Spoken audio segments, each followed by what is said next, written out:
Shalom Bapak Ibu Saudara yang terkasih dalam Tuhan. Kita akan memulai ibadah kita pada pagi hari ini. Tapi sebelumnya dengarkanlah panggilan beribadah yang terambil dari Mazmur pasal yang ke-100. Bersorak-soraklah bagi Tuhan, hai seluruh bumi. Beribadah kepada Tuhan dengan sukacita. Datanglah ke hadapannya dengan sorak-sorai. Ketahuilah bahwa Tuhanlah Allah. Dialah yang menjadikan kita dan punya dialah kita, umatnya dan kawanan domba gembalaannya. Masuklah melalui pintu gerbangnya dengan nyanyian syukur, ke dalam pelatarannya dengan puji-pujian, bersyukurlah kepadanya dan pujilah namanya. Sebab Tuhan itu baik, kasih setianya untuk selama-lamanya, dan kesetiaannya tetap turun-temurun. Mari sejenak kita persiapkan diri kita untuk beribadah, kita bersaat teduh.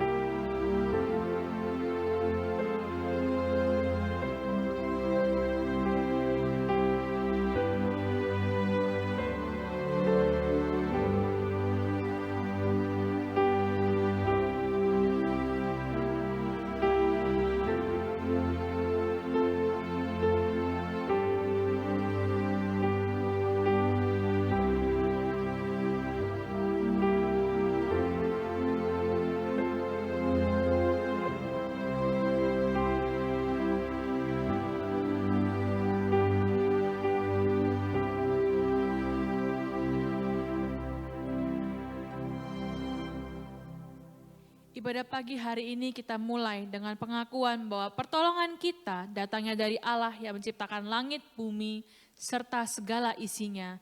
Dan yang tidak pernah meninggalkan hasil perbuatan tangannya. Turunlah kiranya atas kita kasih karunia dari Allah Bapa, Putra, dan Roh Kudus. Amin. Kita mau menaikkan pujian penghormatan kita kepada Tuhan, hormat bagi Allah Bapa.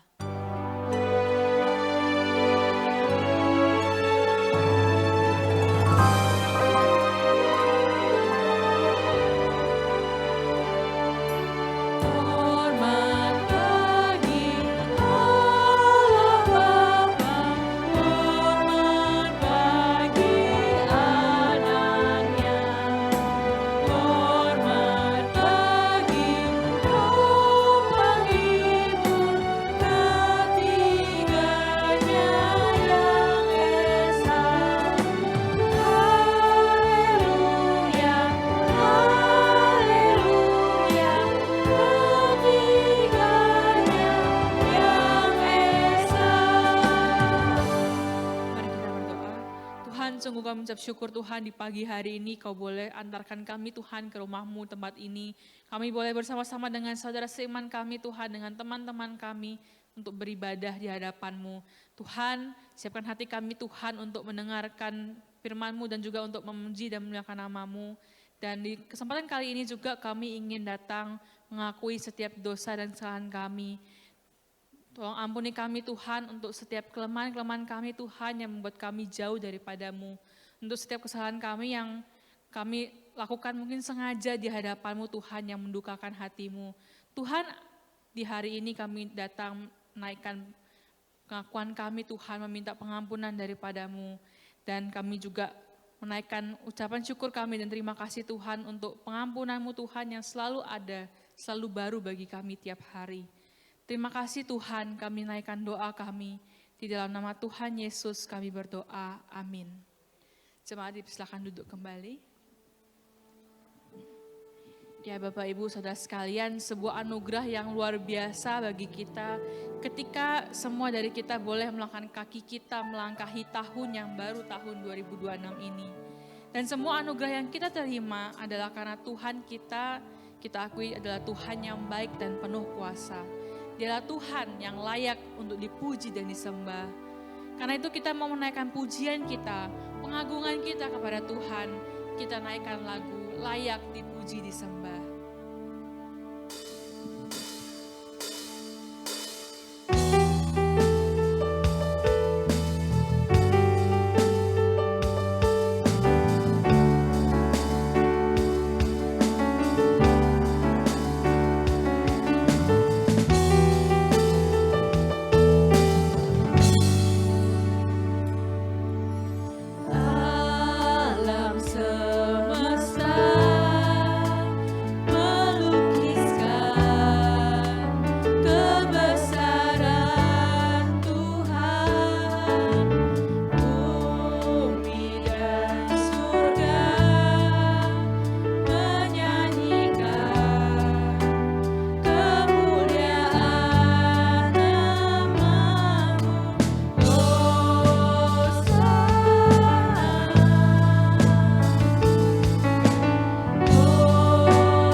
dipuji dan disembah.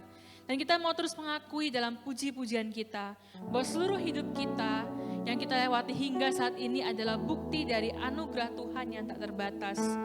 Mari kita mau kembali menaikkan pujian kita. Kita nyanyikan, ku ada sebab anugerah.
Tuhan yang akan disampaikan oleh hambanya penginjil Sulaiman.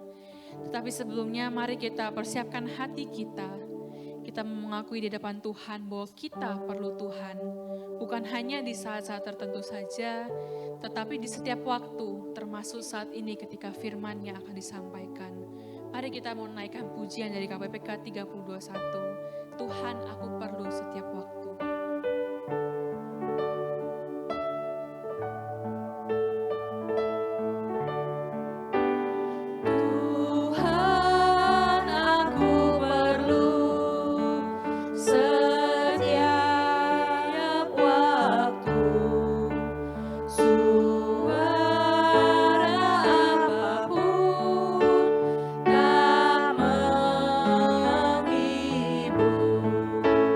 Oh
Bapa di surga, kami bersyukur ya Tuhan untuk kehidupan yang Tuhan masih percayakan bagi kami, menginjak di hari yang keempat di tahun yang baru ini. Kami bersyukur Tuhan, kasih setia Tuhan selalu menyertai kami. Berkat Tuhan selalu baru tiap pagi. Karena itu ya Tuhan, hanya satu kata yang bisa kami ucapkan, terima kasih. Anugerah-Mu cukup bagi kami. Dan berkatilah waktu ini terkala kami akan merenungkan firman Tuhan. Berkati hamba-Mu dan berkati setiap kami. Hamba berdoa tidak ada seorang pun yang akan pulang dengan tangan kosong dan hampa. Tapi diberkati, dikuatkan oleh firman Tuhan. Dengar seru doa kami, demi nama Tuhan Yesus kami berdoa. Amin. Shalom. Apakah Anda sudah mengucapkan selamat tahun baru di sebelah-sebelahnya? Sudah ya, oke. Saudara, kemarin di ibadah tahun baru saya menghitung 77 orang yang hadir ya, 77. Berarti ada banyak yang tidak hadir ya. Nah, mungkin saja minggu ini saudara baru ketemu begitu ya. Nah, oleh karena itu bersyukur untuk tahun yang Tuhan berikan ya. Ngomong-ngomong tentang tahun baru, ada dua tipe manusia ketika memperingati tahun baru. Tipe yang pertama adalah, saya masih ingat ketika usia 20-an, ya kalau saya mau pergantian tahun itu akan mempersiapkan ya. Dari awal sudah merencanakan ya, mau bakar-bakar dan lain sebagainya ya. Melean ya sampai pagi. Tapi ketika saya menginjak usia 40, apa pilihan saya? Ketika pergantian tahun apa yang saya lakukan? Turu, saudara. Karena besoknya ibadah pagi gitu ya. Nah, kalau saya bertanya bagi saudara, waktu Anda menginjakan kaki di tahun yang baru, apanya yang baru?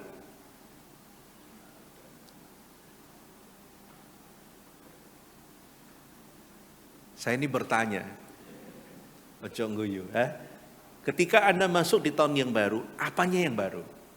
Sebelah sini. Biasanya ajaib, tanya sini yang jawab biasanya ya. Sebelah sini, apanya yang baru? Nggak ono, kalender nih. Oh, kalendernya. Oh, bagus. Jawaban yang jujur ya. Kira-kira dalam hidup kita ada enggak yang baru? Oh, mungkin ibu-ibu mengatakan, oh saya pakai baju baru hari ini. Kemarin ada diskon ya, jadi beli baju baru. Apakah cuma itu? Nah, ini yang perlu kita tanyakan ya.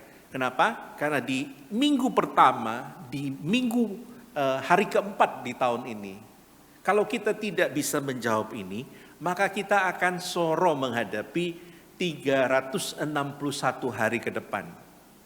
Kenapa? Karena kita tidak mengerti mau apa yang kita lakukan. Nah, minggu ini, karena setiap minggu pertama itu semua gembala diberikan kebebasan ya. Judulnya adalah pesan gembala ya.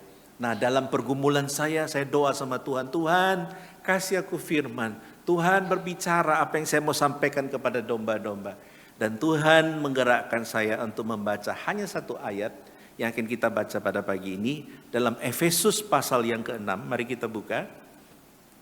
Efesus pasal yang ke-6, ayat yang ke-14. Hanya satu ayat. Kalau sudah dapat kita baca sama-sama ya. Efesus pasal yang ke-6, ayat yang ke-14. 1, 2, 3. Jadi berdirilah tegap, berikat pinggangkan kebenaran, dan berbaju zirahkan keadilan. Ya, saya bacakan sekali lagi. Jadi berdirilah tegap, berikat pinggangkan kebenaran, dan berbaju zirahkan keadilan. Tema firman Tuhan pada pagi ini adalah tolong berdirilah tegar ya. Atau dalam bahasa Inggris, please stand tough ya. Dalam bahasa Inggris itu ada banyak gambaran tentang sesuatu ya. Misalkan begini, apa beda strong dengan tough?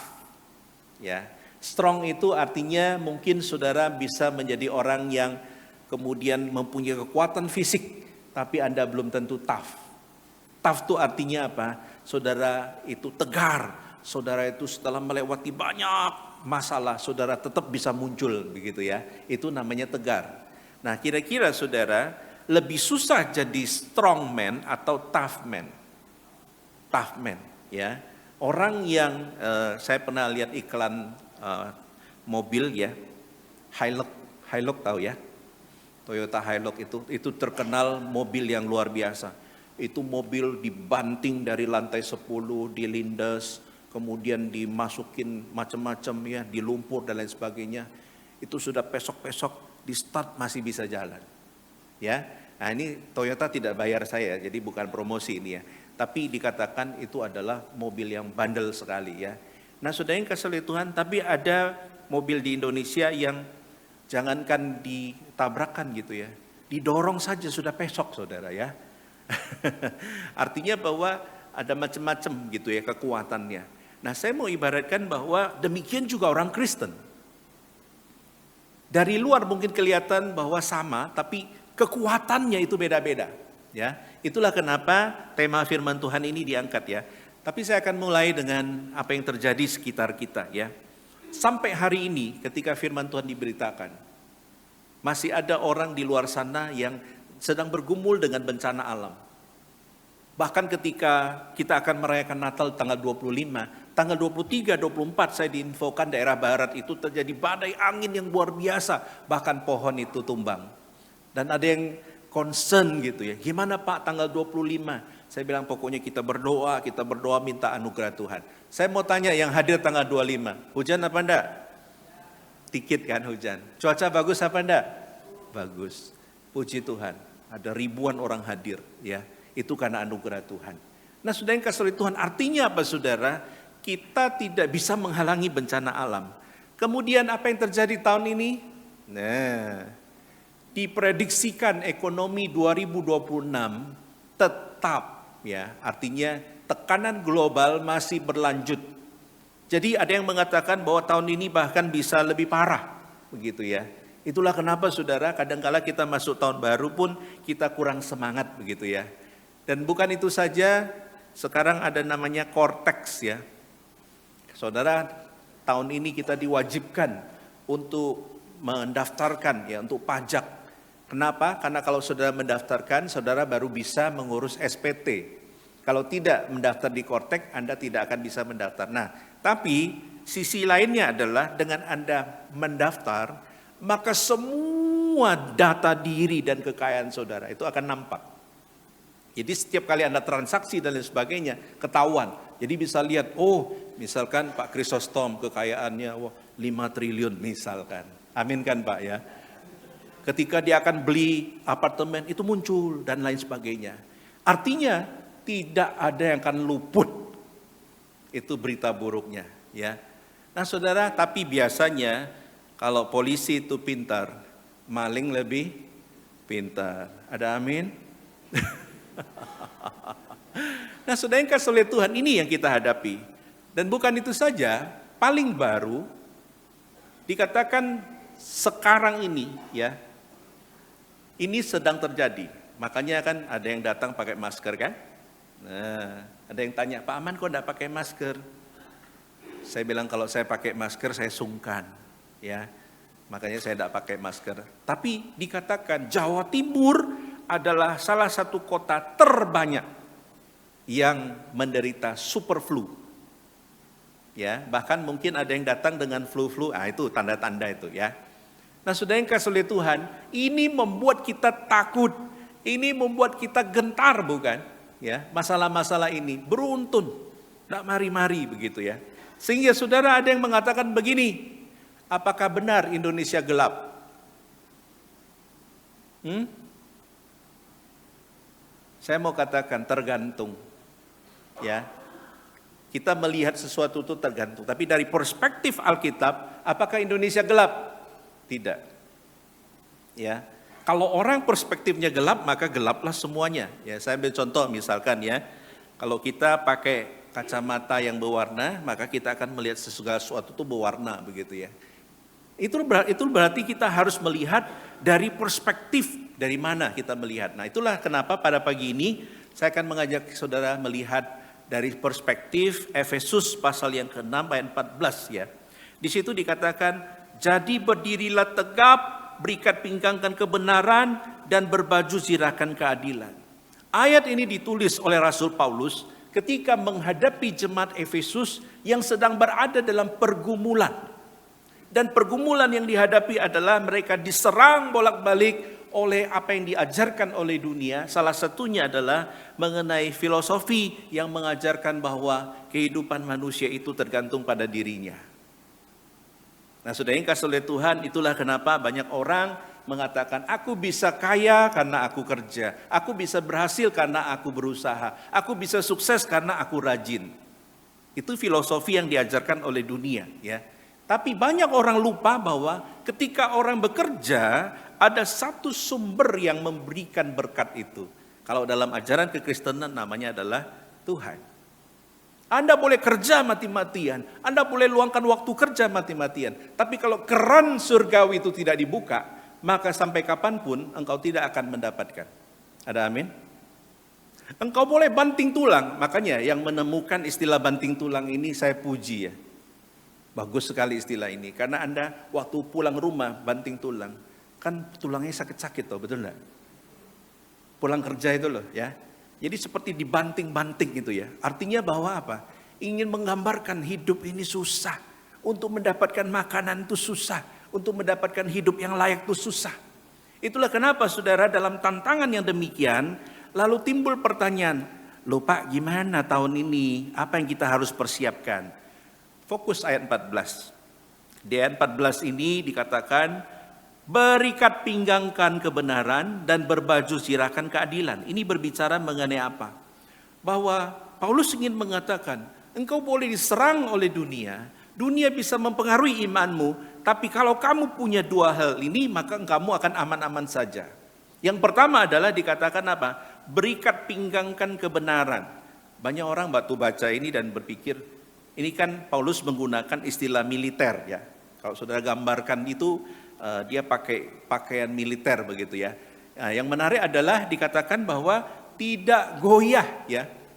Kalau Anda pergi ke airport, waktu masuk ke ruang tunggu, yang bawa ikat pinggang, biasanya diapain? Dilepas. Saya mau tanya, waktu ikat pinggang dilepas, celanamu jatuh enggak? Jatuh dikit kan, tapi tidak lepas ya. Tapi pada zaman dulu, enggak seperti celana zaman sekarang. Jadi yang menjadi kekuatan dia hanya ikat itu. Jadi ketika itu dilepas, maka apa yang terjadi? Kan enggak lucu orang mau pergi perang, oh celananya lepas, enggak bisa berperang begitu ya. Makanya ikat pinggang penting enggak? Penting. Kalau zaman sekarang ikat pinggang enggak ada, masih ada kancing, betul? Nah kalau emak-emak kalau enggak ada kancing ada peniti, betul? Peniti enggak ada, apalagi jepit. Wah, kreatif pokoknya kalau ibu-ibu tuh ya. Makanya dia punya kantong Doraemon yang apapun ada di dalam situ.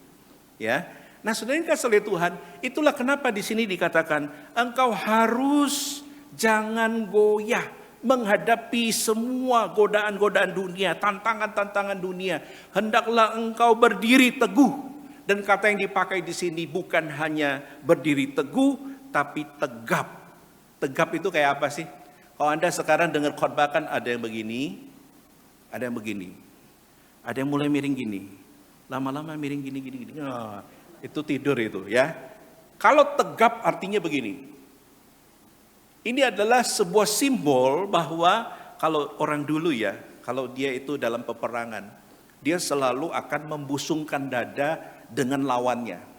Supaya apa? Supaya lawannya lihat, langsung kalah begitu ya. Sama, katanya kalau pejabat zaman dulu, dia harus bikin jubah yang depannya itu lebih panjang. Kenapa? Karena dia kalau jalan harus ditegakkan. Jadi kalau dia lebih pendek kan gantung, jadi harus lebih panjang supaya rata gitu ya. Nah saudara yang kasih oleh Tuhan, artinya apa saudara? Dalam bagian di firman Tuhan ini katakan, engkau harus senantiasa mempunyai suatu keteguhan begitu ya. Engkau tidak goyah, engkau menjadi orang yang tegar, engkau teguh dan engkau tegap di dalam Tuhan. Kenapa saudara?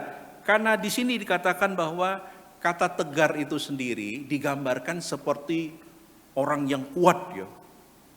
Saya waktu persiapan ini saya pikir kapan ya badan saya seperti ini ya. Mungkin ada yang bilang mustahil itu, mustahil. Berdiri tegar itu ibaratnya seperti orang ini, kokoh ya. Dia itu tidak bisa digerakkan. Artinya tegar itu dia tidak dapat diubah. Apanya? Pendiriannya, pendapatnya. Terus yang kedua, tegar itu artinya apa? Tidak mau menurut. Dengan maksud apa saudara? Rasul Paulus katakan, kamu ketika berhadapan dengan dunia, dengan ajaran-ajaran dunia, dengan filosofi dunia, maka engkau tidak akan menurut mereka. Ya, orang Kristen kan kadangkala gampang untuk menuruti dunia. Amin. Contoh yang paling sederhana adalah kita seringkali menuruti dunia dalam pola-pola yang tanpa kita sadari. Ya, contohnya apa? Uang itu penting enggak? Penting. Tapi kalau dipilih uang dengan Kristus, pilih mana? Jawab jujur, ini rumah Tuhan loh ya. Antara uang sama Yesus atau Kristus, engkau pilih mana? Jujur enggak apa-apa? Dua-duanya. Orang Indonesia ya. Jujur kita akan memilih pasti. Kalau kita di hadapan Tuhan ya bisa mengaku bahwa kita pasti pilih uang. Sama dengan perempuan ditanya, kamu pilih calon suami elek tapi kaya atau ganteng tapi miskin? Mayoritas akan pilih apa? Elek tapi kaya. Kenapa? Gampang, bawa ke Korea pulang langsung ganteng.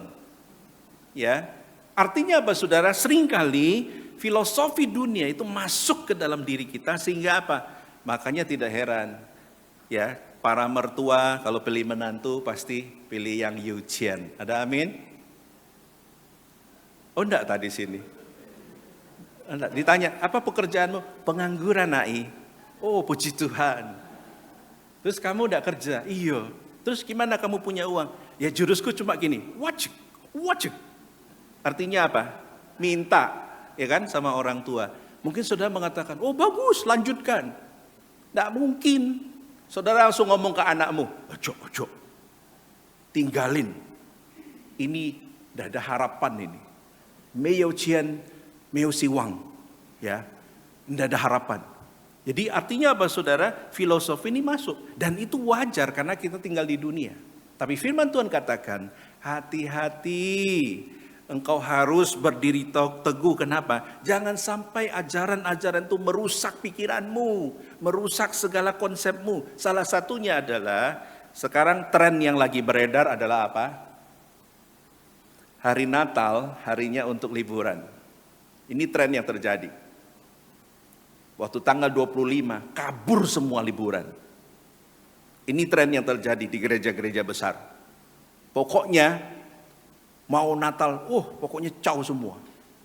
Sehingga yang terjadi adalah, misalkan Elion pindah di Cungko, Elion pun pindah di Kanada. Kenapa? Karena liburannya di luar misalkan. Ya. Nah ini tren yang terjadi. Kenapa? Karena merasa hari besar agama kelahiran Kristus itu sudah tidak terlalu penting. Itulah kenapa saudara konsep dunia mulai masuk dan banyak sekali kalau saya mau cerita banyak sekali. Tapi poinnya adalah Paulus ingin katakan orang Kristen kalau menghadapi badai-badai dalam hidup ini harus mempunyai ketegaran. Dia tidak boleh berubah dengan mudah. Pendiriannya, pendapatnya, dia tidak mau menurut tunduk kepada dunia. Baru dia bisa menang. Nah saudara yang kasih oleh Tuhan, itulah kenapa kerinduan kita mengakhiri tahun 2026 nanti, kerinduan kita adalah kita bisa berdiri tegar di sepanjang tahun ini. Ada amin? Kita bisa mengalahkan badai. Ada amin?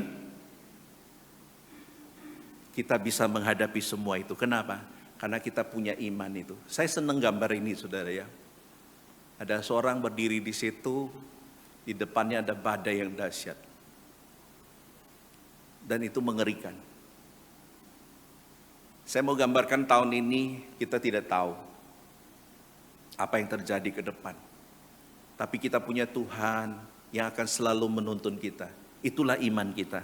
Nah karena itu kita ingin tahu apa yang firman Tuhan mau katakan ya. Nah dalam bagian ini Rasul Paulus menggunakan istilah pertempuran. Itulah kenapa kita pernah mendengar istilah yang mengatakan life is a battle ya. Hidup itu adalah peperangan. Peperangan antara apa? Melakukan kebaikan atau keburukan. Melakukan kehendak Tuhan atau kehendak manusia. Ya. Dan kira-kira kalau di total tahun lalu 2025, kita lebih banyak menang yang mana? Melakukan kehendak Tuhan atau kehendak manusia, kedagingan? Jawabannya adalah faktanya kita sering kalah. Ini yang terjadi saudara ya. Dan jangan sampai di tahun yang baru ini kita melakukan hal yang sama ya. Itulah kenapa firman Tuhan ini saya mau sampaikan bagi saudara ya. Nah, Efesus pasal yang ke-6 ayat 10 sampai ayat yang ke-13 kalau saudara melihat. Di sini firman Tuhan kemudian memberikan sebuah harapan. Jadi Paulus ingin mengatakan, kalau kamu mengandalkan dirimu sendiri, kamu tidak akan bisa menang. Kalau kamu mengandalkan kekuatanmu, kamu tidak akan bisa menang. Makanya diberikanlah seperangkat perlengkapan peperangan itu sehingga engkau bisa kuat. Dan kalau saudara catat di situ ada macam-macam ya. Dan saya tidak akan khotbahkan karena ini panjang sekali, ada banyak. Tapi saya hanya menekankan yaitu apa? Ikat pinggang dan baju zirah. Ya, baju zirah ini artinya armor ya, yang baju untuk kalau zaman dahulu kalau ada panah datang itu karena ini dari besi dia tidak akan bisa masuk. Ya, nah tentunya kalau pada zaman dahulu kita melihat ini berat sekali ya. Jadi kalau kita tahu waktu Daud akan mengalahkan Goliat, dia kan akan dikenakan pakaian perang. Dan ketika itu karena Daud ini masih muda, badannya kecil, waktu dikenakan itu dia tidak bisa gerak saudara ya. Dan kemudian dia mengatakan, aku tidak mau pakai itu. Kemudian Daud pergi berperang. Dia mengalahkan Goliat dengan apa? 5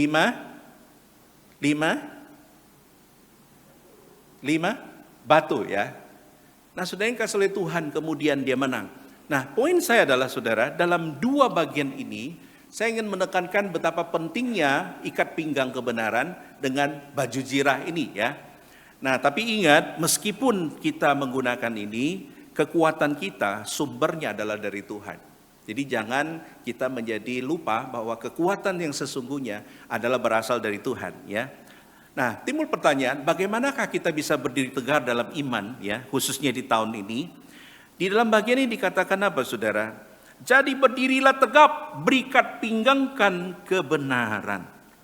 Jadi kata yang dipakai di sini adalah berikat pinggangkan kebenaran. Ini berbicara dalam konteks itu adalah ada jemaat-jemaat yang hidupnya tidak benar di hadapan Tuhan. Jemaat Efesus adalah jemaat yang diberkati Tuhan, jemaat yang maju, jemaat yang kaya. Tapi ada orang-orang yang kehidupannya jauh dari Tuhan. Ada orang yang bisnisnya tidak gena, kehidupannya tidak gena, relasinya tidak gena. Karena kota Efesus juga terkenal dengan ada pemujaan dewa. Dan juga ada banyak kehidupan yang berkaitan mengenai seksual, dosa-dosa seksual. Ya. Nah saudara yang kasih Tuhan, itulah kenapa Paulus mengingatkan, hiduplah dalam kebenaran. Hidup dalam kebenaran itu tidaklah mudah, ya. Makanya di sini Paulus menggunakan satu teguran, yaitu apa? Hiduplah tanpa kepalsuan. Kok bisa, Pak? Karena Paulus melihat bagaimana jemaat itu hari Minggu dengan hari biasa itu berbeda, begitu ya. Nah, berbicara mengenai kepalsuan ini ya, saya jadi ingat satu kali saya diminta jadi penyambut, saudara ya. Waktu itu saya tugas bukan di Surabaya, di luar pulau. Untuk menjadi penyambut tamu acara Natal sekota itu ya. Nah saudara, ketika saya menjadi penyambut tamu, yang hadir itu 3.500 saudara. Kita adakan di stadion. Waktu menyambut tamu, satu orang, welcome, selamat datang, Merry Christmas. 10 orang, Merry Christmas. 100 orang mulai capek. 200 orang senyumnya mulai formalitas. Masuk ke 1.000 wis dak senyuman. Masuk capek. Saya membayangkan kalau orang hidup di dalam kepalsuan seperti itu. Makanya hati-hati saudara ya. Kalau Anda ada masalah dengan temanmu di gereja atau apa, selesaikan, panggil empat mata, ngomong baik-baik. Aku kayaknya tidak senang sama kamu, atau aku ada masalah dengan kamu. Gini, ya aku minta maaf. Ngomong empat mata. Jangan ketemu, gimana cipika-cipiki, tapi hatinya saling membenci. Ya, saya tahu ada jemaat ini sama ini itu enggak baik. Tapi ketika ketemu, oh gimana kabar? Dalam hati saya, jijai. Kenapa? Karena tidak hidup di dalam kejujuran. Firman Tuhan melarang kepalsuan. Itulah kenapa saudara ketika kita mengikut Tuhan, kita datang di hadapan Tuhan, kita mungkin tahun lalu hidup di hadapan Tuhan, kita mengatakan Tuhan aku baik-baik saja. Tapi Tuhan tahu kondisimu saat itu. Tuhan tahu engkau sedang down, Tuhan tahu engkau sedang sedih, Tuhan tahu engkau sedang kecewa. Dan engkau tidak terbuka di hadapan Tuhan. Itulah yang namanya kepalsuan. Tidak heran ketika kita datang ke hadapan Tuhan, kita tidak mendapatkan berkat. Kenapa? Karena kita tidak sungguh-sungguh di hadapan Tuhan. Itulah yang dimaksud dengan kebenaran itu. Ya, itulah kenapa saudara, kalau Anda datang di hadapan Tuhan, kita harus dengan jujur. Tuhan, aku hari ini sedih. Tuhan, hari ini aku kecewa. Tuhan, hari ini aku happy. Ya. Nah, jangan sampai kita otomatis, apa kabar? Luar biasa, tapi dalam hati sedih. Apa kabar? Luar biasa, tapi dalam hati sedang kecewa. Ya, firman Tuhan ingin katakan apa? Hiduplah tanpa kepalsuan. Ini sangat penting saudara ya. Jangan sampai kita mengikut Tuhan, lalu kita menyimpan hal-hal yang demikian. Gampang sekali bukan? Karena seringkali kita tidak menghidupi ya. Nah, di sini saudara, kenapa menjadi prioritas? Karena Paulus ingin mengatakan, yang lain akan menjadi sia-sia kalau engkau tidak melakukan yang paling basic ini. Yaitu apa? Hidup dalam kebenaran. Hidup dalam kebenaran artinya apa saudara? Engkau menjadikan firman Tuhan itu hidup dalam dirimu. Contoh, firman mengatakan, kasihilah musuhmu dan berdoalah bagi mereka. Jangan dibalik loh ya. Jangan bencilah musuhmu dan kutuklah mereka. Dan ini tidak mudah saudara ya. Atau firman Tuhan mengatakan, kalau kamu kan kalau kita perjamuan kudus, firman Tuhan mengatakan, kalau kamu ada masalah dengan orang, kamu ketemu orang itu minta maaf, mengampuni. Kalau dia tidak mau mengampuni itu urusannya dengan Tuhan. Tapi kita sudah memulai. Itu namanya hidup dalam kebenaran. Atau contoh yang lainnya, firman Tuhan memberikan salah satu contoh yaitu bagaimana mempertahankan ya, tetap melakukan itu. Itulah kenapa saudara, di dalam hal ini tidak ada toleransi ya. Dan yang menarik adalah Paulus menekankan dalam bagian ini bahwa orang harus hidup dalam integritas ya. Yaitu apa? Kehidupan yang asli yang tidak palsu. Ya. Nah, saudara yang kasih oleh Tuhan, itulah kenapa ini sangat penting saudara ya. Apa itu integritas? Integritas itu artinya antara apa yang disebutkan dengan apa yang dihidupi itu satu kesatuan ya. Nah, saudara yang kasih oleh Tuhan, kadangkala kita tanpa sadar kita dididik untuk tidak melakukan itu.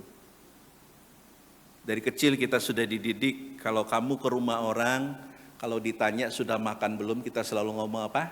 Sudah makan, betul? Sudah makan belum? Sudah. Padahal perutnya korok-korok, betul? Belum makan. Atau kamu suka apa tidak? Kita karena menyenangkan hati orang, kita mengatakan aku suka, padahal tidak suka. Enak apa enggak? Padahal enggak enak. Kita ngomong enak. Itu budaya timur gitu ya. Itulah kenapa saudara, di sini firman Tuhan berbicara kepada kita. Kalau kita ingin melakukan kebenaran, maka hiduplah tanpa kepalsuan. Ya, yaitu apa? Hidup dalam apa adanya di tahun ini. Enggak usah neko-neko di hadapan Tuhan. Tidak usah menyimpang ke kiri atau ke kanan. Kenapa? Karena itu akan repot ya. Saya ambil contoh saudara ya.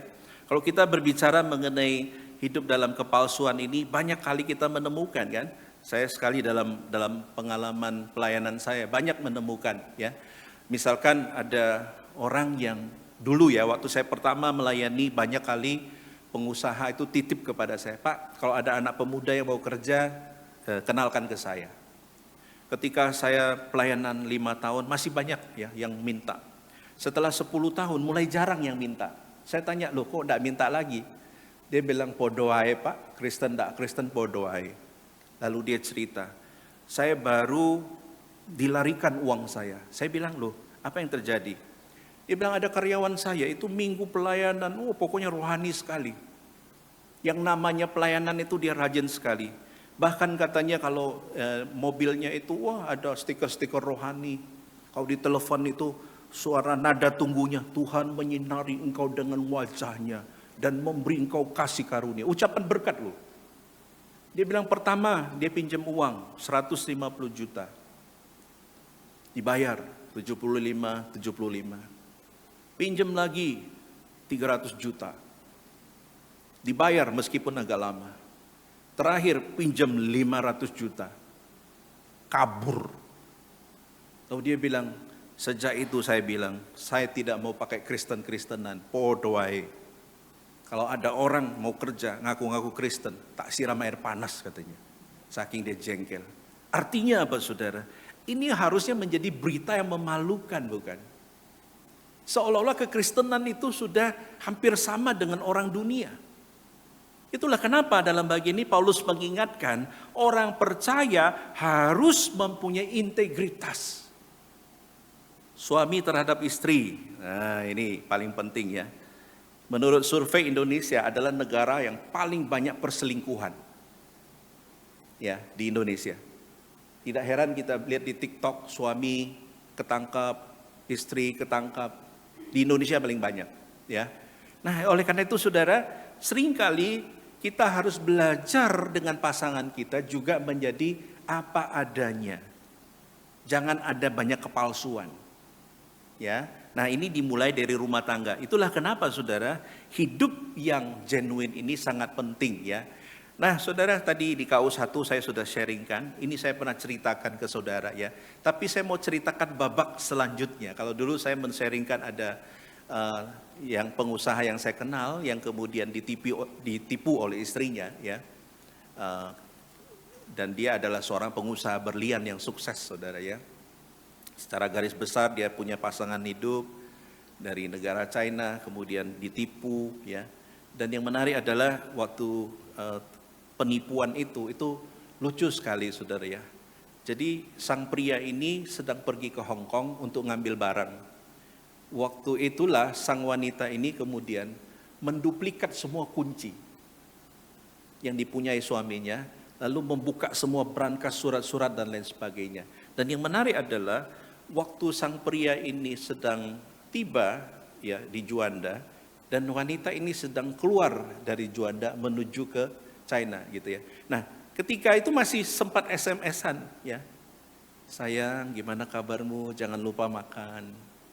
Sayang, nanti pulang jangan lupa titip ya coklat berries. Padahal orangnya itu sudah di airport. Sebentar lagi akan ciao begitu ya. Dan ketika suaminya pulang ke rumah, dia lihat, wih, kamar terbuka, brankas terbuka, habis semua. Ya, itu yang cerita yang pernah saya ceritakan. Tapi babak selanjutnya yang saya ceritakan adalah, ini kan pengusaha ini sudah bangkrut ya. Tapi yang luar biasa adalah, waktu dia bangkrut itu, bosnya yang ada di Hong Kong ngomong begini, kamu datang ke sini, saya kasih kamu berlian, kamu tidak usah bayar. Kamu pakai dulu, nanti kamu dapat duit baru kamu bayar. Saya mau tanya ya, ada di sini yang bisnis berlian? Ketok kok mukanya ya. Kalau orang bisnis berlian, itu tidak ada sistem begitu. Ada uang, baru ada berliannya. Gitu loh. Yang terjadi adalah bosnya ini karena melihat kehidupan bapak ini. Lurus, baik, tepat waktu. Sehingga dia katakan, aku tahu kamu ditipu. Dan sekarang kamu tak kasih modal, kamu usahakan, nanti kamu sukses, kamu balikan ke aku. Dan itu tidak mungkin dalam sejarah. Dan kemudian bapak ini memulai, dan akhirnya diberkati Tuhan. Poin saya adalah saudara, kalau engkau hidup dengan jujur, engkau tidak akan rugi. Engkau hidup dengan apa adanya, engkau tidak akan rugi. Mungkin sudah mengatakan, alah Pak, dunia ini kan bengkok, kalau saya lurus saya dibengkokin orang. Oke. Tapi kalau Anda ketemu dengan sesuatu yang bengkok, bukan berarti Anda jadi bengkok kan. Itulah kenapa saudara, di sini firman Tuhan mengatakan, kalau engkau bisa dan mampu ya melakukan firman Tuhan ini, maka engkau akan menang atas badai-badai dalam kehidupan ini. Kenapa? Karena engkau sungguh-sungguh melakukan firman Tuhan. Itulah kenapa saudara, hiduplah jangan dalam kepalsuan ya. Karena tidak enak hidup dalam kepalsuan ya. Kalau kita tahu orang itu tidak sungguh-sungguh, kita akan sakit hati. Ya, ketika kita tahu teman kita ternyata baik. Ini yang banyak seringkali juga terjadi di gereja ya. Kalau kita memang ada masalah dengan orang, kita ngomong empat mata, kita telepon, kita perbaiki. Jangan sampai kita di gereja, tapi ternyata hati kita membenci. Tidak boleh. Itu namanya hidup dalam kepalsuan ya. Apalagi misalkan ada orang yang kemudian ya memang kebiasaannya suka memuji ya. Saya pernah satu kali bukan di sini sih ya, di gereja mana gitu saya lupa. Saya salaman sama seseorang, baru salaman. Terus ada yang ngomong gini, "Ih, Pak Soleman langsingan ya." Kalau orang segede saya dibilang langsing, itu yang rusak mananya? Ya. Baru jalan 5 langkah, 1, 2, 3, 4, 5. Disalami seseorang lagi. "Paman kok tambah gemuk ya?" Saya tanya saudara, yang benar yang mana? Jangan jawab. Saya jadi berpikir, kok bisa ya hanya lewat 5 langkah orang bisa beda-beda omongannya. Karena memang di dalam budaya timur itu wajar, betul enggak? Wajar sekali. Kenapa? Karena kadangkala orang mengatakan belum tentu apa yang dia lihat. Makanya hati-hati ya, istri-istri, kalau suamimu ngomong kamu cantik, jangan happy dulu. Karena Luna Maya jauh lebih cantik. Ya. Kalau saudara ngomong kau cantik, ya Amanda Manopo jauh lebih cantik. Ya. Nah, kalau misalkan pria dibilang, "Oh, kamu badanmu bagus ya, six pack." Jangan bangga dulu karena Aderai jauh lebih bagus badannya, ya. Artinya bahwa apa saudara? Kita kadang harus hati-hati, jangan membiasakan hidup dalam kepalsuan. Jadi suami istri, latihlah keluargamu. Kalau sudah mulai engkau mendeteksi ada kepalsuan, engkau harus ingatkan. Ya, itulah kenapa saudara, ini yang pesan yang pertama yang ingin saya sampaikan lewat firman Tuhan. Yang kedua, di ayat 14 selanjutnya dikatakan apa? Dan berbaju zirahkan keadilan. Baju zirah itu artinya baju yang melindungi, ya, yang terbuat dari besi. Artinya waktu dipanah itu dia tidak akan masuk, ya. Ini berbicara mengenai apa, saudara? Ini berbicara bahwa harus mempunyai firman Tuhan yang akan melindungi kita sehingga kita itu tidak mempan atau tidak akan mudah dijatuhkan oleh lawan. Ini berbicara mengenai kehidupan yang berdasarkan kepada firman Tuhan yang menjadi patokan moral kita. Ini berbicara mengenai apa? Hidup dalam kekudusan. Dan ini tidak mudah, saudara. Karena manusia kecenderungan gampang untuk dipengaruhi, ya. Itulah kenapa dalam bagian ini firman Tuhan mengingatkan, ya, bahwa kita harus diibaratkan seperti orang yang hidup dalam keadilan. Kenapa? Karena hanya orang yang bisa berlaku adil, ya, itu sebenarnya ujung-ujungnya kalau kita lihat di atasnya, dia pasti orang benar. Kalau orang itu tidak benar, tidak mungkin dia melakukan keadilan. Itulah kenapa keadilan ini sesuatu yang penting, ya. Kita seringkali tidak suka diperlakukan tidak adil. Satu hari saya pernah ditegur oleh jemaat. "Pak Man, kemarin waktu minggu kok saya tidak disalami. Saya salah apa?" Padahal waktu itu karena saya nyalami orang, terus kan biasa ada yang ngobrol, terus saya tidak menyalami dia. Lalu saya bilang, "Saya tidak ada masalah dengan Anda. Mungkin waktu itu saya lagi ada yang ngajak ngobrol, terus saya terlewatkan." Nah, ada yang merasa dia tidak disalami saja itu jadi masalah. Saya pernah dimarahin seorang susuk-susuk, ya, sudah agak tua. Gara-gara saya datang ke pesta dan tidak menyalami dia. Saya bilang, "Su, di pesta lu ada berapa ratus orang. Saya tidak lihat susu, jadi maafkan kalau saya tidak menyalami." Nah, sehingga ketika pesta itu, saya pertama kali kalau datang pesta, saya lihat ada tidak susu itu. Oh, ada, tak salami. Kenapa? Supaya tidak menimbulkan masalah. Poin saya adalah saudara, manusia tidak bisa kalau diperlakukan tidak adil. Artinya ini disalami, ini tidak. Ini disapa, ini tidak. Itu berbicara mengenai keadilan. Nah, kita tidak akan bisa adil kalau kita itu tidak hidup di dalam kekudusan dan di dalam firman Tuhan. Itulah kenapa kalau kita membaca di Indonesia, sampai kapanpun tidak akan terjadi keadilan. Kenapa? Karena penyelenggaranya belum hidup dalam kebenaran. Korupsi masih merajalela. Itulah kenapa saudara, kalau kita mau melakukan keadilan, maka firman Tuhan katakan, hidup dulu dalam kebenaran, hidup dulu dalam kekudusan, hidup dulu dalam moral firman Tuhan, baru engkau bisa berlaku adil. Nah, saudara yang kasih oleh Tuhan, itulah kenapa kalau kita mengerti kebenaran ini, maka apa saudara? Moralitas yang buruk ya, atau sesuatu yang tidak benar, tidak akan mungkin menghasilkan sesuatu yang adil ya. Jadi moralitas yang buruk menghasilkan ketidakadilan. Jadi kalau pemerintahnya misalkan tidak adil ya, ujung-ujungnya karena dia belum hidup dalam kebenaran. Itu saja alasannya ya. Nah saudara, itulah kenapa saudara, kalau saudara aplikasikan dalam hidup saudara, setiap hari saudara sedang membuat keputusan. Dan kalau saudara tidak hidup dalam kekudusan dan kebenaran, engkau tidak akan memutuskan sesuatu yang memuliakan Tuhan. Ya, itulah kenapa ini sangat berkaitan saudara ya. Nah, orang yang bisa hidup dalam kekudusan adalah orang yang hidupnya paling bahagia. Kenapa? Karena dia tidak neko-neko. Saya ambil contoh ya. Waktu Raja Daud itu suatu hari jatuh dalam dosa. Dia kan jatuh dalam dosa ketika dia melihat ada orang sedang mandi kemudian dia mengingini. Nah, dosa pertama yang dia lakukan adalah dia melihat dan mengingini.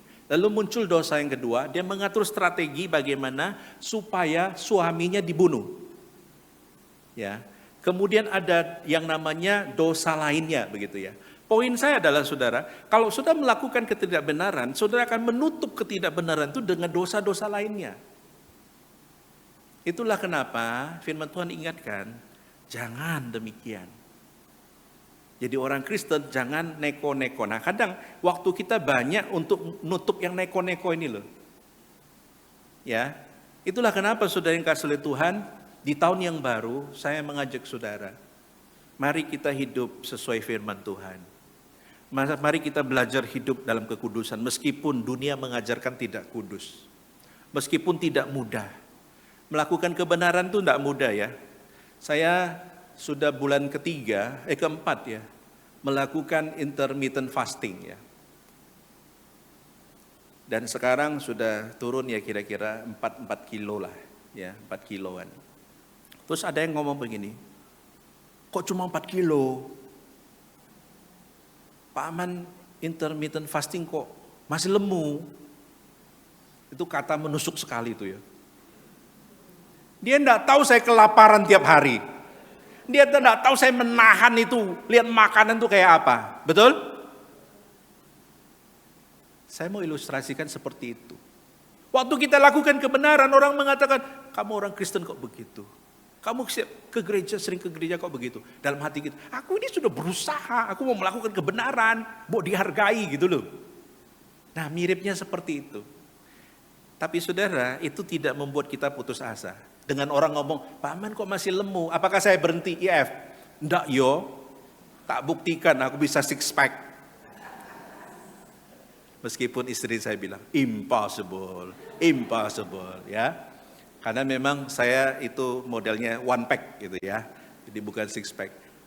Puas. Nah saudara kasih oleh Tuhan, kita jangan putus asa. Waktu kita bertekad tahun ini Tuhan, aku mau melakukan firman Tuhan. Ada tantangan. Justru tantangan itu membuat kita semakin bergantung Tuhan bukan? Sehingga kita tidak sombong. Kalau suatu saat kita berhasil, kita akan ngomong, iya ya, semua karena kasih karunia Tuhan. Bukan karena kuat dan gagah kita. Itulah kenapa saudara, saya di minggu yang pertama, di hari yang keempat di tahun ini, saya titipkan pesan. Hidup dalam genuitas, jangan hidup dalam kepalsuan. Dan yang kedua, hiduplah berdasarkan firman Tuhan. Supaya hidupmu bisa engkau tahu mana yang melenceng dan mana yang tidak. Orang yang bijak adalah sebelum dia tidur, dia akan mengoreksi dirinya. Hari ini aku ngomong apa ya yang menyinggung hati orang. Jangan mau tidur itu mikirin, oh cok mikirin duit tok. Atau yang lebih parah lagi mau tidur gak mikirin apa-apa langsung. Orang bijak itu dilukiskan di dalam Alkitab, di Mazmur ada juga ya. Dia di ranjangnya itu dia lagi mengoreksi diri. Aku ini salah apa hari ini ya? Ada enggak orang yang tak sakiti hari ini? Mulutku jadi berkat nah hari ini. Itu orang bijak. Itulah kenapa saudara firman Tuhan mengatakan hiduplah di dalam kekudusan itu. Yaitu moralitas yang berdasarkan firman Tuhan. Kenapa? Karena orang yang hidup di dalam kebenaran, dia akan lebih bahagia. Kalau orang hidupnya neko-neko, hidupnya akan lebih pusing. Kenapa? Untuk nutupi neko-nekonya itu. Kalau saudara perhatikan anakmu ya, khususnya anak laki. Kalau dia lagi muncul akal bulusnya, liciknya, dia selalu menutupi dengan apa? Dia baik sama mama. Mama capek ya. Tapi ujung-ujungnya apa? Boleh enggak beli ini? Boleh enggak makan coklat? Boleh enggak ini? Jadi kadangkala itu manusia menutupi keneko-nekoannya ini dengan sesuatu gitu ya. Nah itulah gambarannya adalah saudara, kalau engkau hidupmu lurus, enggak usah pusing. Enggak usah takut. Tapi kalau hidupmu bengkok, engkau akan takut. Itulah kenapa hidup lebih bahagia ya, tidak ada beban. Itulah Paulus katakan, hai jemaat Efesus, hiduplah sesuai firman Tuhan, supaya hidupmu bahagia. Kalau enggak, engkau akan pusing mikirkan cara untuk menutupi ke neko-nekoanmu itu ya. Nah, dan bukan itu saja, orang yang hidup dalam kebenaran firman, dia akan lebih wise di dalam memutuskan, lebih bijak dalam memutuskan. Khususnya berkaitan mengenai keadilan. Nah, ini juga saudara nanti praktekkan ya. Kalau saudara sudah hidup bergantung sama Tuhan, Tuhan kasih hikmat untuk memutuskan segala sesuatu ya. Sehingga saudara bisa hidup berkenan di hadapan Tuhan. Itulah kenapa kesimpulannya ada dua saudara ya. Kalau saudara bertanya, kenapa kita harus berdiri tegar? Ya karena memang dunia atau lingkungan kita itu jahat. Kita harus sungguh-sungguh hidup mengandalkan Tuhan. Caranya gimana? Yang pertama, hiduplah tanpa kepalsuan. Ya, oke, katakan ke sebelahnya, hiduplah bukan dalam kepalsuan, hiduplah tanpa kepalsuan. Silakan, hiduplah tanpa, hiduplah tanpa kepalsuan. Karena kepalsuan itu capek, betul? Yang kedua adalah hiduplah dalam kekudusan. Silakan, hiduplah dalam, bukan kekusutan ya. Hiduplah dalam kekudusan. Saya mau tanya, mudah enggak dua hal ini? Susah. Saya sampai hari ini jatuh bangun. Kita mau hidup benar. Kita sama orang bikin baik. Orangnya bikin negatif sama kita. Kita senyum sama dia, dia bilang naksir. Kita enggak senyum sama dia, dibilang kita sombong. Betul? Kita sapa dibilang so akrab. Susah hidup ini ya. Jangan sampai misalkan kita melakukan kebaikan lalu karena dapatnya negatif lalu kita berhenti, jangan. Tetap lakukan kebaikan itu ya. Dan yang paling penting adalah saudara, hiduplah engkau dengan apa adanya. Itu pesan yang saya mau sampaikan lewat firman Tuhan. Hidup apa adanya ya. Saya sangat senang ya ada di kelas katekisasi ya, atau kelas imunisasi lah sebutannya ya. Nah, saya senang ada AI Syaulan ya. AI Syaulan itu orangnya apa adanya. Satu hari saya lagi ngajar-ngajar, dia perhatikan saya.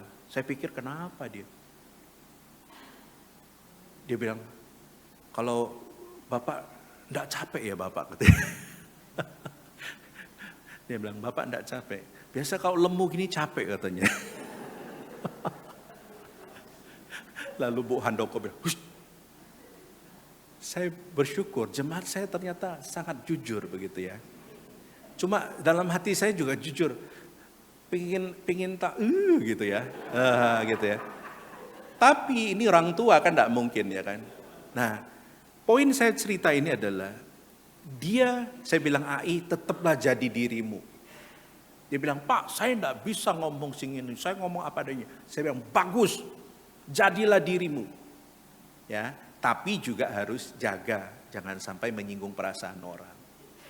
Ya, kadang kita terlalu jujur juga di dunia ini susah hidupnya ya.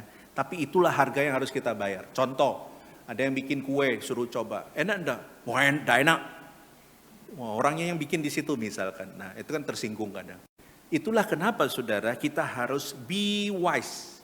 Ya, pinter untuk bagaimana menyampaikan kebenaran tapi dengan cara yang baik begitu ya. Intinya adalah mari kita bersama mengejar dua ini, hidup tanpa kepalsuan, hidup dalam kekudusan.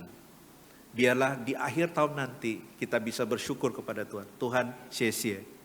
Aku sudah bisa hidup apa adanya. Aku tidak hidup menyenangkan orang, tapi aku hidup menyenangkan Tuhan. Yang kedua, aku hidup dalam kekudusan, bukan hidup dengan standar orang. Ya, sebagai penutup saya mau cerita ini ya. Banyak orang imannya itu di telinga dan bukan di Tuhan. Ya, Ibu Rahmiati almarhumah ya pernah cerita begini dalam satu kelasnya.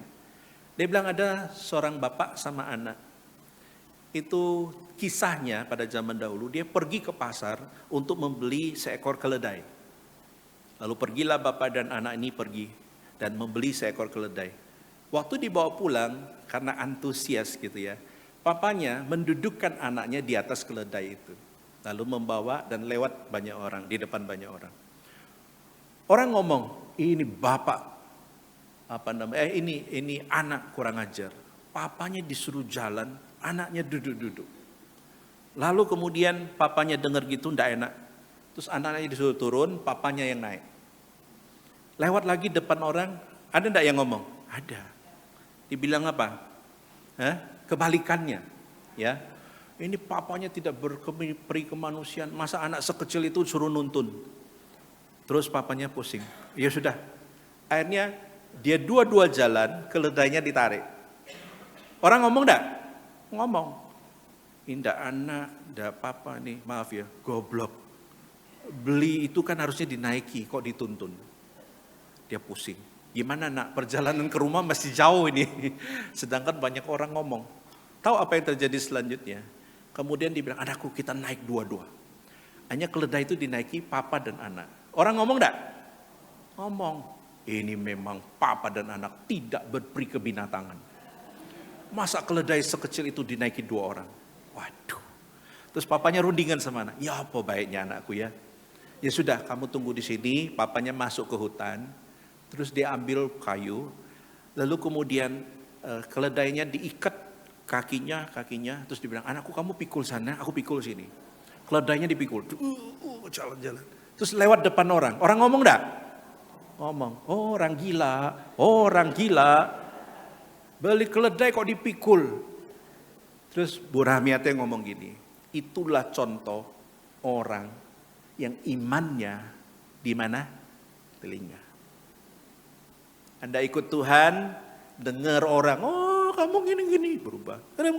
Iman kita tuh kayak bambu tuh. Nyiur melambai.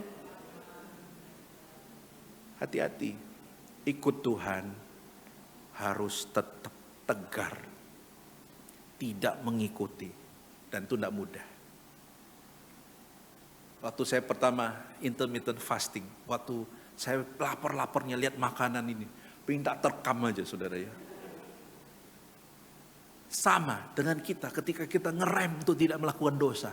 Waktu lihat kesempatan, pengen kita lakukan. Tapi firman Tuhan katakan, jadilah tegar, jadilah kuat. Dan kiranya firman Tuhan memberkati kita. Mari kita tundukkan kepala.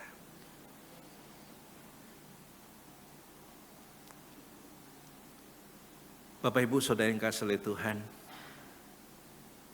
jika firman Tuhan menegur saudara dan saya, jika di tahun yang lalu mungkin engkau masih hidup tidak di dalam kesungguhan, tapi ada kepalsuan-kepalsuan yang kau lakonkan di hadapan Tuhan. Minta ampunlah. Bapak Ibu, jika engkau masih hidup dalam ketidakkudusan, minta ampun di hadapan Tuhan. Mari mulai di hari yang keempat di tahun yang baru ini. Katakan kepada Tuhan, Tuhan, aku mau hidup sesuai firman Tuhan. Aku mau hidup dalam moralitas firman Tuhan dan bukan dunia. Dan dua hal inilah yang akan menuntun saudara seperti ikat pinggang dan baju zirah yang melindungi untuk Anda melewati tahun ini bersama dengan Tuhan. Saya tidak pernah ngomong kalau ini mudah. Saya tidak pernah ngomong kalau ini gampang. Tapi bersama dengan Tuhan, kita sanggup melakukannya. Jika Anda mengaminkan ini, saudara katakan amin di hadapan Tuhan. Saudara minta kekuatan dari Tuhan. Dan pesan saya, tolong berdirilah tegar. Apapun yang terjadi, berdirilah tegar. Dan mohon kekuatan dari Tuhan.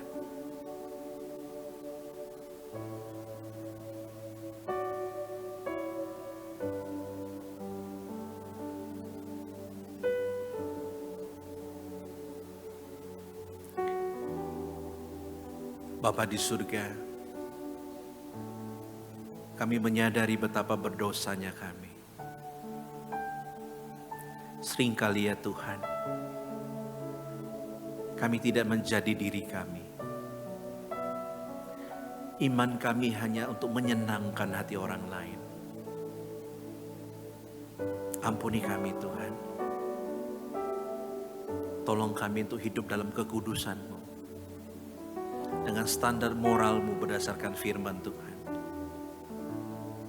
Ampuni kami Tuhan, jika selama ini kami mungkin bahkan sudah menyerah. Biar Engkau melihat hati kami yang sungguh-sungguh bertekad di hadapan Tuhan untuk melewati tahun ini dengan kekuatan daripada Tuhan. Terima kasih ya Tuhan. Dengar seru doa kami. Demi nama Tuhan Yesus kami berdoa. Amin. Mari kita bangkit berdiri. Kita angkat pujian yang firman tadi ya. Untuk mengantar kita di dalam doa.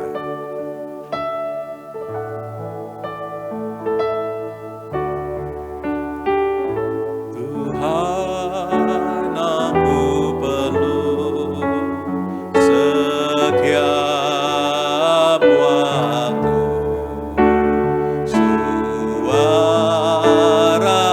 apapun tak menghibur.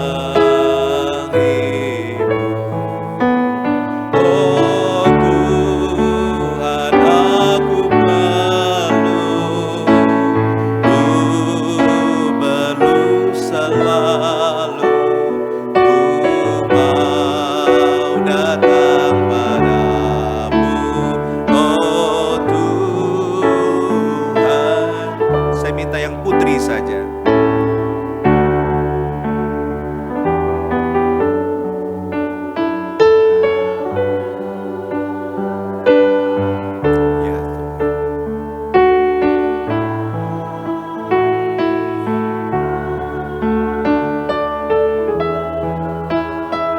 Ya Tuhan. Ya Tuhan.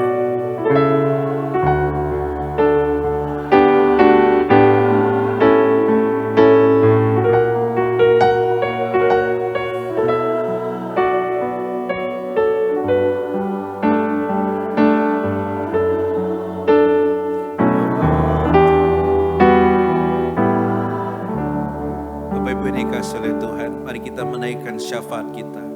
Yang pertama, mari kita menitipkan diri kita, keluarga kita di hadapan Tuhan.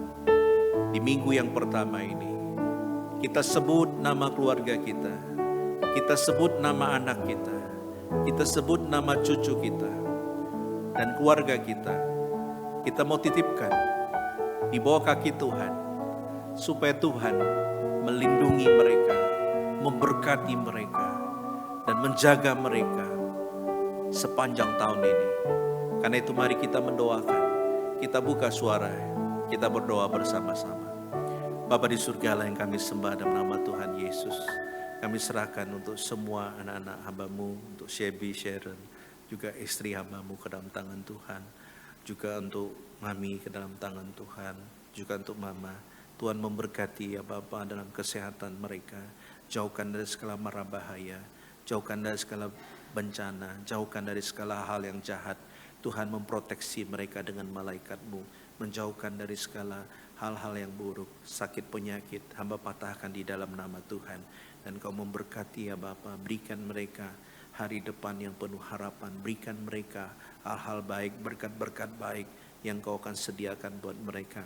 Dan Tuhan akan menopang iman mereka, supaya mereka dalam kondisi apapun selalu ingat Tuhan, selalu memanggil nama Tuhan. Dan janganlah Engkau biarkan mereka berjalan sendiri, sapa mereka, bahkan tegur mereka jika mereka melenceng, dan mereka selalu dituntun oleh Tuhan. Terpujilah nama-Mu ya Bapa, hamba menitipkan mereka di bawah kaki-Mu ya Tuhan, bila Engkau yang akan menjaga mereka. Terpujilah nama-Mu ya Bapa, demi nama Tuhan Yesus kami berdoa. Yang terakhir kita doakan untuk gereja kita. Kita bertumbuh di tempat ini, kita mendapatkan makanan rohani di tempat ini. Bahkan kita bertemu atau bertumbuh dalam iman di tempat ini. Mari kita doakan gereja kita, supaya tahun ini lebih baik lagi. Tuhan akan menambahkan jiwa-jiwa, jemaat yang lapar dan haus akan firman Tuhan. Kita doakan Tuhan memberkati semua hamba Tuhan dan pengurus, sehingga dapat bergandeng tangan, membangun akan gereja di tempat ini. Mari kita buka suara, kita berdoa bersama-sama. Bapa di surga yang kami sembah dalam nama Tuhan Yesus, kami mengingat gereja kami. Tuhan, di sinilah tempat kami bertumbuh secara rohani. Kami diberi makanan secara rohani, dan kami bisa bertemu dengan Engkau ya Bapa. Kami berdoa Tuhan, Engkau bangkitkan akan jiwa-jiwa baru yang lapar dan haus akan firman Tuhan, yang rindu bersekutu dan beribadah. Tuhan memberkati dimanapun ya Bapa. Tuhan tambahkan jiwa baru ya Bapa. Hamba berdoa baik itu jemaat umum maupun sekolah minggu maupun kaum muda. Kami berdoa Tuhan, bila Engkau yang menyatakan kuasa-Mu. Terpujilah nama-Mu ya Bapa. Demi nama Tuhan Yesus kami berdoa. Bapa, inilah doa syafaat kami yang jauh dari sempurna. Bila Engkau mengabulkan sesuai waktu dan kehendak-Mu. Dan kami kembalikan, biarlah kehendak Tuhan yang jadi. Dengar doa kami demi nama Tuhan Yesus, kami berdoa dan mengucap syukur. Amin. Bersama dengan gereja di segala abad dan tempat, mari kita mengaku iman kita, pengakuan iman rasuli. Aku percaya kepada Allah, Bapa yang Maha Kuasa, Khalik langit dan bumi, dan kepada Yesus Kristus, anaknya yang tunggal Tuhan kita, yang dikandung dari Roh Kudus, lahir dari anak darah Maria, yang menderita sengsara di bawah pemerintahan Pontius Pilatus, disalibkan, mati dan dikuburkan, turun ke dalam kerajaan maut. Pada hari yang ketiga bangkit pula dari antara orang mati, naik ke surga, duduk di sebelah kanan Allah, Bapa yang Maha Kuasa, dan dari sana Ia akan datang untuk menghakimi orang yang hidup dan yang mati. Aku percaya kepada Roh Kudus, gereja yang kudus dan am, persekutuan orang kudus, pengampunan dosa, kebangkitan tubuh, dan hidup yang kekal. Amin. Silakan duduk, Tuhan Yesus memberkati saudara.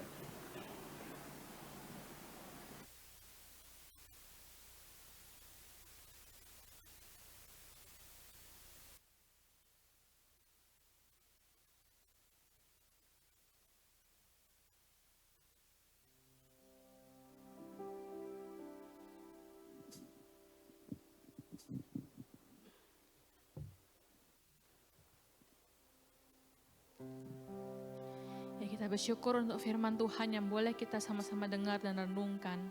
Dan bagian kita selanjutnya adalah kita hidup seturut dengan firman-Nya. Kita akan memberikan persembahan kita sebagai respon dan ungkapan syukur kita kepada Tuhan. Mari sambil kita memberikan persembahan, kita nyatakan kerinduan kita untuk terus hidup berjalan bersama dengan Tuhan dalam hari-hari kita ke depannya bersamamu Bapak.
firman yang boleh kami dengar pada hari ini. Terima kasih untuk kasih setiamu Tuhan yang boleh terus menemani kami, yang boleh terus menjadikan kekuatan bagi setiap kami. Tuhan, tolonglah kami Tuhan agar firman yang boleh kami dengar hari ini, boleh terus kami pegang, boleh menjadi kekuatan bagi kami untuk menjalani hari-hari ke depan di tahun ini. Dan saat ini juga kami memberikan Tuhan persembahan kami kepadamu. Tuhan, kiranya Tuhan Kau yang memperkenan persembahan kami. Biarlah persembahan yang kami berikan boleh menjadi berkat, boleh memuliakan nama-Mu, boleh dipakai untuk pekerjaan tangan-Mu di tengah dunia ini, di dalam gereja Ellen Runggut ini. Berkati dan bimbing para pengurus yang akan mengolahnya Tuhan, dan Tuhan biarlah segala kemuliaan hanya bagi-Mu. Terima kasih Tuhan, di dalam nama Tuhan Yesus kami menaikkan doa kami. Amin. Biarlah segala pujian, hormat, dan kemuliaan hanya bagi Allah Tritunggal. Doksologi.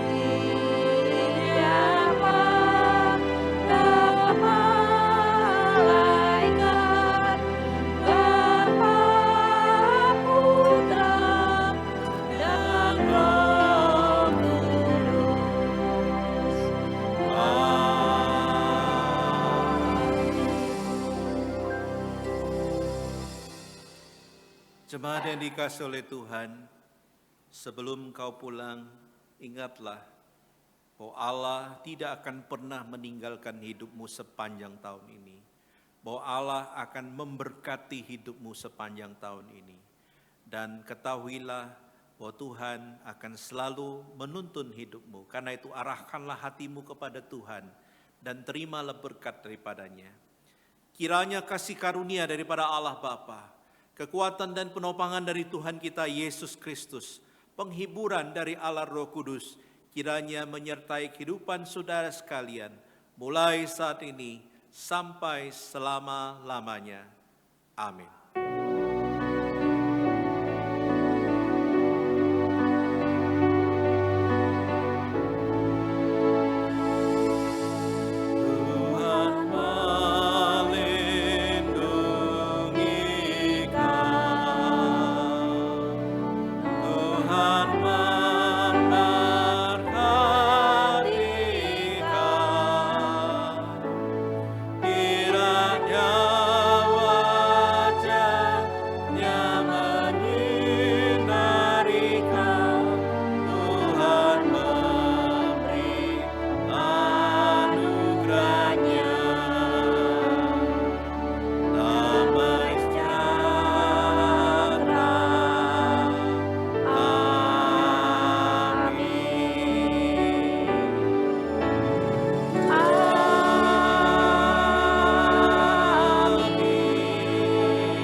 Silakan duduk saat teduh. Tuhan